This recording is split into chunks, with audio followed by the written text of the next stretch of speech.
Здравствуйте, друзья! Вот и настал новый 2024 год, и я решил начать его с выпуска обзоров уникальных экспонатов в своем музее. Одним из таких экспонатов является ноутбук фирмы Olivetti, который я вам представлю буквально через секунду. Уникальный для нашего музея итальянский ноутбук фирмы Olivetti модели Ecos 46 Color попал ко мне где-то 2 года назад, а может быть и больше. И все время он находился здесь, в музее, в своей оригинальной сумке. А когда-то, благодаря, пусть и хрупкому, но оригинальному дизайну, он получал высокие награды. Давайте же его сейчас запустим и попробуем зарядить батарею.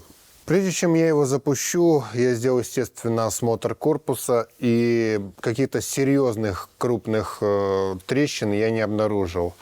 Можно сказать, что батарея тоже должна заряжаться, но пока на нее не нажмешь посильнее, она этого не сделает, естественно.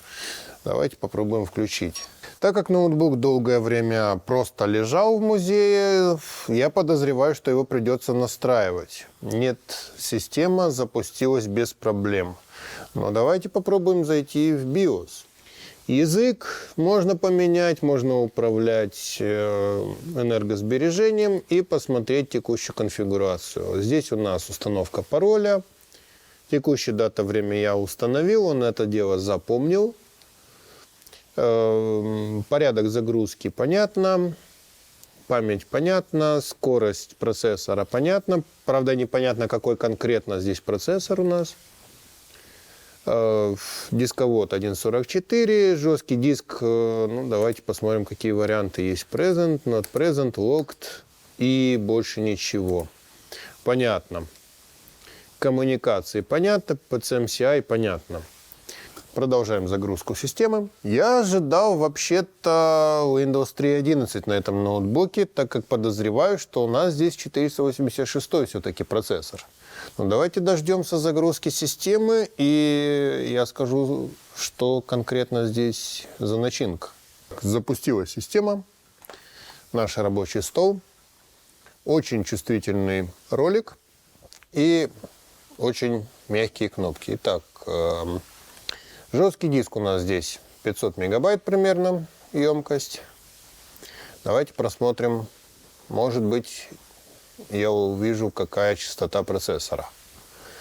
Нет, частоту процессора я, к сожалению, не вижу, зато я знаю, сколько у нас оперативной памяти. 20 мегабайт. Скорее всего, 16 плюс 4.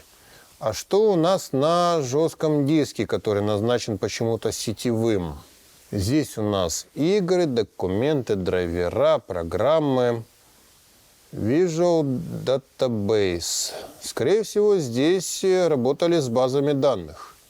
А вот поиграть со звуком на этом ноутбуке не получится. Я здесь не обнаружил никакой звуковой карты в комплекте. Зато здесь есть, кажется, да, здесь у нас, скорее всего, только модем есть. Больше ничего. Сегодняшний обзорный запуск этого ноутбука – это, наверное, 2-й или 3-й по счету глобально из всех запусков его в музее. Он полноценно функционален, и весь контент с его жесткого диска я скоро перепишу и, возможно, опубликую у себя на сайте. От себя хочу добавить, что, на мой взгляд, выпуск таких обзоров – это отличное начало года. И если вам они интересны, понравились, вы можете меня поддержать как автора. PayPal никто не отменял. Спасибо вам за внимание и до новых встреч!